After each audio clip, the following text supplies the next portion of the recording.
given the cards that we were dealt with, did we have any better choice? Kasi ganun talaga yung approach ni Trump, no? Arm twisting. Negotiating or starting a negotiation from a position of strength, 'di ba? May shock and awe impact yung kanyang negotiating strategy. So on the part of the Philippines, ano ba yung choices na meron tayo kung hindi 19%? Sa kalagayan natin, kasi maliit na bansa tayo, maliit na exporting country, talaga pong wala tayong magagawa. Tapos, ang laki din ng ini-export natin sa Amerika.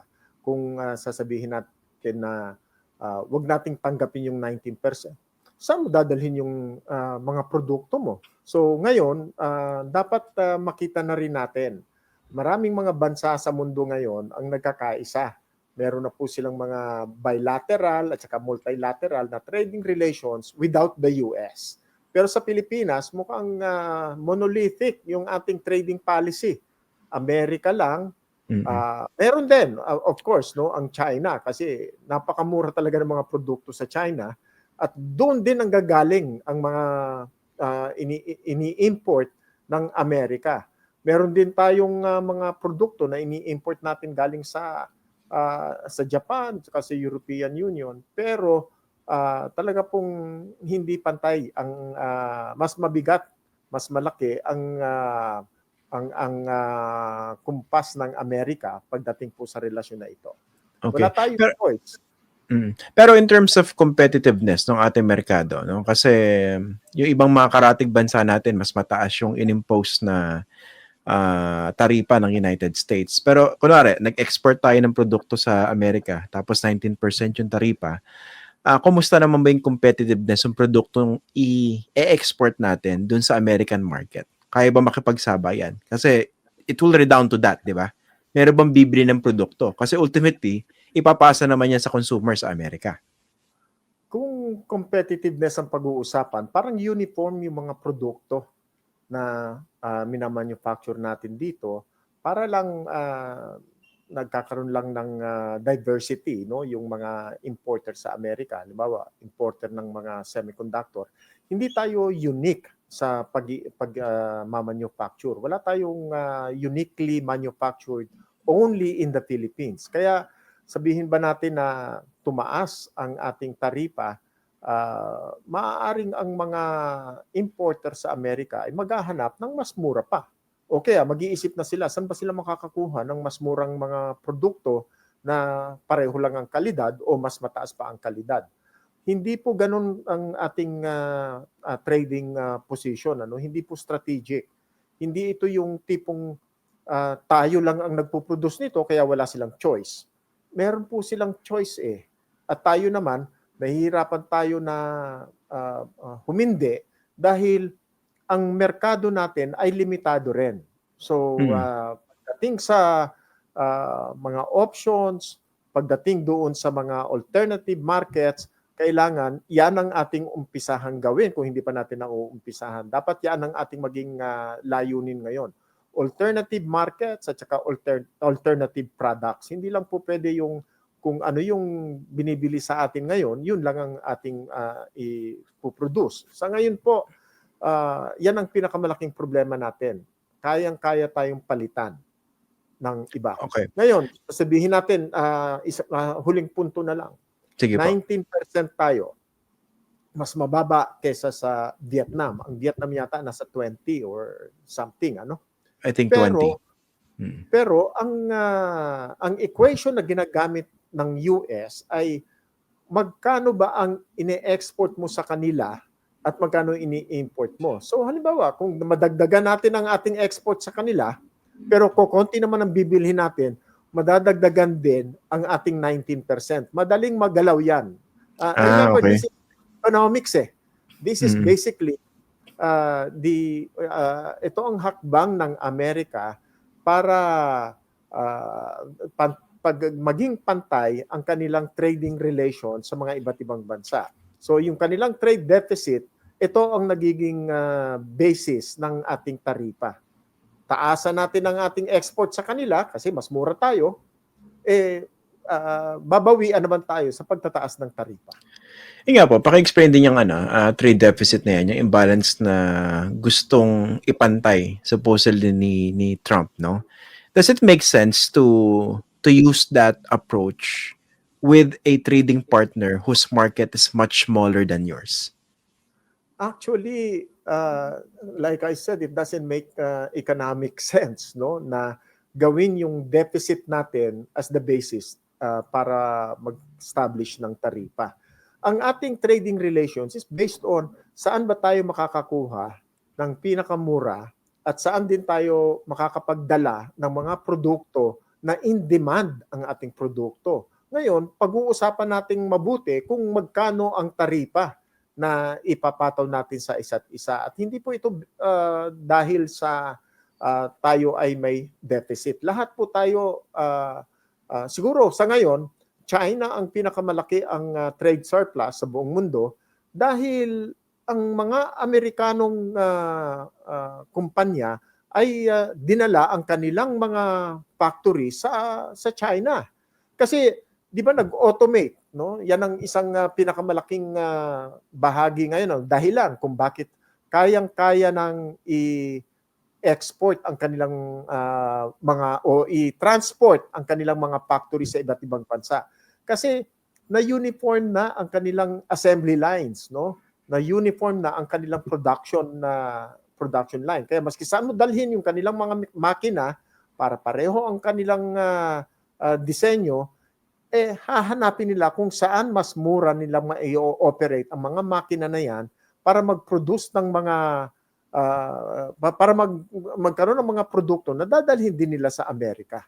Ganun po 'yun, ano? Hindi ito yung dahil sa ang China overnight ay naging biggest manufacturer at biggest trader in the world.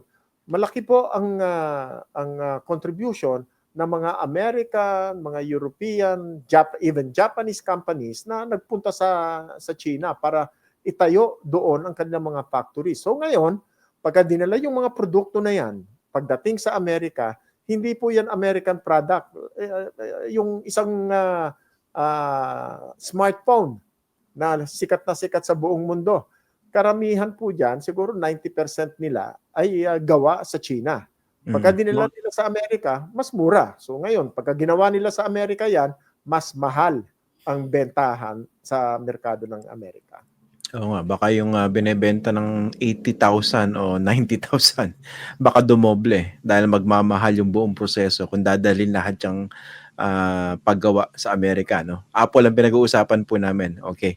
Ito po, would it have been better kung nag-flex din ang Pilipinas, no? Kasi in terms of economic discussions or negotiations, hindi rin man natin maiiwasan yung ibang facets ng relasyon natin with the United States, no?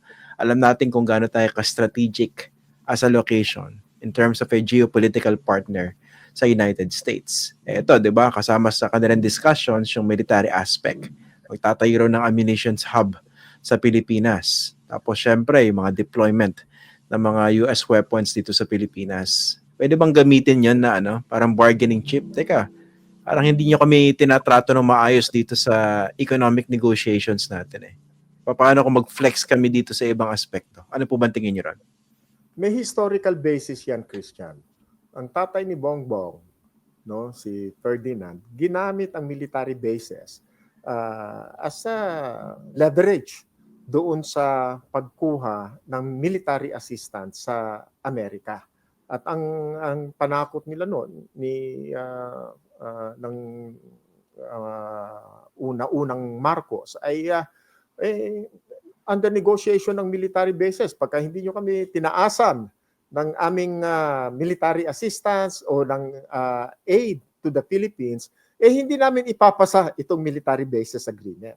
So, ginamit na yan nung nakaraan. Pero sa akin, hindi magandang leverage na okay, pwede kayong maglagay dito ng military bases, maglagay kayo dito ng mga factories na gagawa ng mga bala, ng ammunition sa Pilipinas dahil sa akin, I think the best position right now is a demilitarized region in the country. here in our part of the region, no?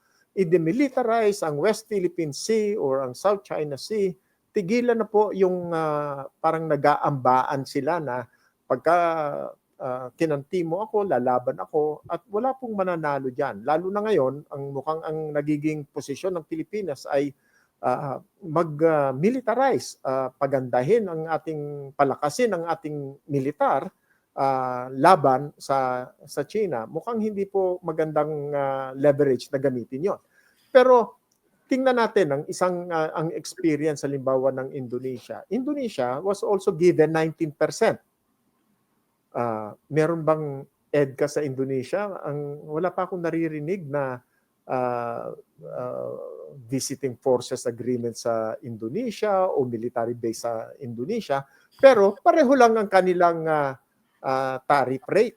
So, sa makatuwid, mukhang hindi yata natin na-exhaust ang lahat ng ating pwedeng gamiting leverage or pag-negotiate sa Amerika. Pwede pa lang 19% nang wala naman kayong military bases sa loob ng iyong bansa. Bakit hindi tayo nagkaganon? Bakit tayo lang ang nilagyan ng military base? Bakit tayo lang ang magagawa ng mga factories na magagawa ng bala, ng pulbura, no? Ito po, ang nangyari niyan, ang Pilipinas ay magiging malaking bahagi na ng military supply chain ng Amerika.